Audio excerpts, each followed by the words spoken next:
ఆమె ఎలా ఉంది చెప్పండి? వంగిపోయి ఉన్నది. అంటే నడుము వంగిపోయింది.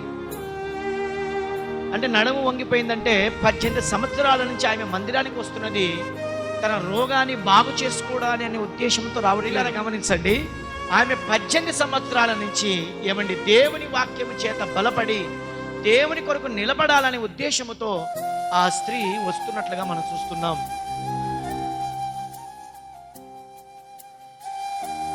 చాలా మంది మందిరానికి వస్తుంటారు ఏదో రోగాన్ని బాగు చేసుకోవడానికో, లేకపోతే కోరికలు తీర్చుకోవడానికో, తన అవసరతలు తీర్చుకోవడానికో, లేకపోతే పిల్లల కోసమో, లేకపోతే అనారోగ్యం కోసమో, లేకపోతే ఉద్యోగాల కోసమో, లేకపోతే ఆస్తి కోసమో, అంతస్తు కోసమో, పలకబడి కోసమో కొంతమంది వస్తుంటారు.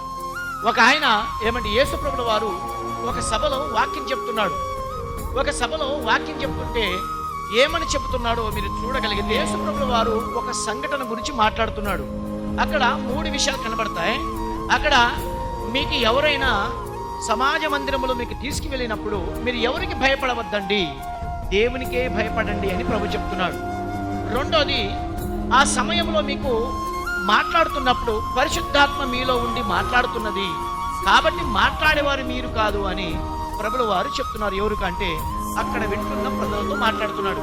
ఇవన్నీ మాట్లాడుతున్నప్పుడు ఒక వ్యక్తి చెబుతున్న మాట మీరు చూడగలిగితే, ఆ జన సమూహంలో గమనించండి మాట, ఆ జన సమూహంలో, ఏ జన సమూహంలో ఎక్కడైతే వాక్యము ప్రకటింపబడుతుందో, ఎక్కడైతే ప్రార్థన కూడిక జరుగుతుందో, ఎక్కడైతే దైవ కార్యము జరుగుతుందో ఆ జన సమూహంలో ఒకడు బోధకుడా పిత్రాజితములో నాకు పాలు పంపవలని నా సహోదరునికి చెప్పుమని ఆయన అడగగా, ఇక్కడ గమనించండి, ఈయన దేవుని మందిరానికి వస్తున్నాడు, దేవుని సన్నిధానానికి వస్తున్నాడు. కానీ యేసు ప్రభు మాటలు ఇతనికి ఏమర్థమైందంటే, ఈయన చెబితే మా అన్న నాకు ఆస్తి రాకుండా అడ్డుపడుతున్నాడు కదా, ఈయన చెబితే నా అన్న నాకు రావాల్సిన ఆస్తి భాగం నాకు ఇస్తాడని చెప్పి ఈయన చెబుతున్నాడు. బోధ కూడా పిత్రాజితములో నాకు రావాల్సిన ఏదైతే భాగం ఉన్నదో అది ఇమ్మమని నా సహోదరునితో వచ్చి చెప్పవా అని చెప్తే ప్రభు చెప్తున్నాడు కింద మాట, ఆయన ఓయి మీ మీద తేరిపరిగానైనను పంచిపెట్టువాడిగానైనను నన్ను ఎవడు నియమించడు. ఇక్కడ గమనించండి, చాలా మంది ఏమండి ఆస్తుల కోసము, అంతస్తుల కోసము, ఏమండి ఉద్యోగాల కోసము, రోగాల కోసము, పిల్లల కోసం వస్తున్నారు. కానీ అయితే ఇక్కడ 18 సంవత్సరాల నుంచి అనారోగ్యముతో ఉన్న ఈ స్త్రీ మాత్రము దేవుని వాక్యము నేర్చుకోవడానికి వస్తుంది. ఆమె నడుము వంగిపోయినా వంగుతూ వంగుతూ ప్రతి ఏమండి విశ్రాంతి దినమున దేవుని వాక్యాన్ని వినడానికి వస్తుంది. ఆమెకి కొంతమంది, అమ్మ నువ్వు దేవుని మందిరానికి పోతున్నావు కదా, దేవుడు నీకు ఏం స్వస్థపరిచాడు, దేవుడిని ఏం కాపాడాడని చెబుతున్నప్పటికీ ఆ వంగిపోయిన నడుముతో 18 సంవత్సరాలు దేవుని పట్ల నిరీక్షణ కలిగి వస్తూనే ఉంటుంది. ఈరోజు చాలా మంది మీరు చూడండి, ఏమండి రోగం బాగా కాలేదనుకోండి, ఏమండి 7 వారాలని 3 వారాలని వారాలు మనం ఏమంటే రాసుకొని ఆ వారాలు ఏమంటే తిరుగుతూనే ఉంటాం మనము. ఒకవేళ బాగైంది అనుకోండి, హల్లెలూయా అని దేవుని వాక్యాన్ని ఏమంటే దేవుని స్తుతిస్తాం. బాగా కాలేదనుకోండి, ఏం దేవుడు అని చెప్పి వెళ్ళిపోతుంటారు. ఏమండి 7 వారాలు బాగా కాలేదనుకోండి, మరి 21 వారాలు పెట్టుకుంటారు. మరి 21 వారాలు బాగా కాలేదనుకోండి, ఏమండి 29 వారాలు పెట్టుకుంటారు. ఇలా వారాలు పెట్టుకొని దేవునికి ఒక నియమాన్ని, ఒక గీతనికి ఇస్తాం. నేను ఇన్ని వారాలు వస్తాను, అన్ని వారాలు నన్ను స్వస్థపరచుము. అయితే ఇక్కడ ఏమంటే నడుము వంగిపోయిన ఈ స్త్రీ చూడండి, వారాలు పెట్టుకోలేదు, దినాలు పెట్టుకోలేదు, సంవత్సరములు పెట్టుకోలేదు, వంగిపోయిన నడుముతో 18 సంవత్సరాలు దేవుని మందిరానికి తిరుగుతున్నది. మనం చూడండి, మన కోరికలు తీరకపోతే దేవుని వదిలిపెడతాం, మన కోరికలు తీరకపోతే దేవుని దూషిస్తాం, మన ఆశలు నెరవేర్చబడకపోతే దేవుని నిందిస్తాం.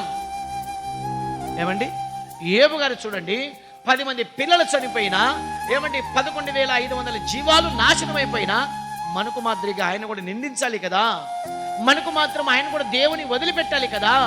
నా కొడుకులు చనిపోయారు, నా కూతుర్లు చనిపోయారు, నా ఆస్తి నష్టం కలిగింది అని చెప్పి మనకు మాదిరిగా ఆయన అనుకోవాలి కదా. అలా అనుకోలేదు. ఏమన్నాడు చెప్పండి, యెహోవా ఇచ్చెను, యెహోవా తీసుకొని పోయాను, యెహోవా నామమునికే స్తుతి కలుగునుగాక. ఎంత మంచి మాట. దేవుని కొరకు నిలబడిన వ్యక్తి, దేవుని కొరకు జీవిస్తున్న వ్యక్తి దేవుని కొరకు స్థిరంగా ఉంటారు.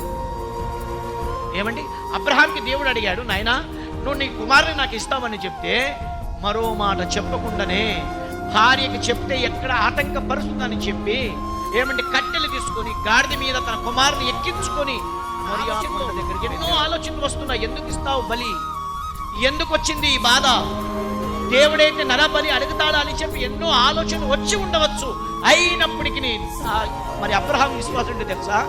దేవుడు అడిగాడంటే దాని వెనుకల ఏదో రహస్యం ఉంది. నా దేవుడు ఎంత బలవంతుడంటే నా కుమారుని చంపిన ఆ చంపబడిన ఆ కుమారుని మరలా సజీవుడిగా లేపే శక్తి నా దేవునికి ఉంది అని చెప్పి అబ్రహాము విశ్వసించాడు. ప్రేమైన దేవుని వారలారా, ఈ యొక్క స్త్రీ చూడండి, 18 సంవత్సరములు ఆ నడుము వంగిపోయిన ఆ భయంకరమైన ఆ ఆకారముతో ప్రతి విశ్రాంతి దినమున దేవుని ఆరాధించడానికి వస్తుంది. మనందరికీ నడుములు చక్కగా ఉన్నాయి, మనందరికీ ఆరోగ్యాలు ఉన్నాయి, మనందరికీ ఆస్తులు ఉన్నాయి, మనందరికీ అన్ని విధాలుగా దేవుడు ఆయా ఆరోగ్యాలతో నింపితే కూడా మనం సరైన టయానికి మందిరానికి రాలేము, సరైన టయానికి దేవుని వాక్యాన్ని వినలేము. ఏమండి, వాక్యం అంటే ఇష్టం ఉండదు, దేవుని ఆరాధన అంటే ఇష్టం ఉండదు, దేవుని సన్నిధి అంటే ఇష్టం ఉండదు.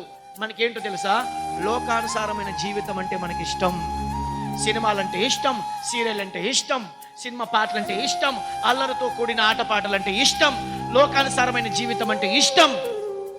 దేవుని సన్నిధి అంటే ఇష్టం ఉండదు, దేవుని వాక్యం అంటే మనకి ఇష్టం ఉండదు, దేవుని ప్రార్థన అంటే మనకి ఇష్టం ఉండదు, దేవుని వాక్యం చదువుకోవడం అంటే మనకి ఇష్టం ఉండదు.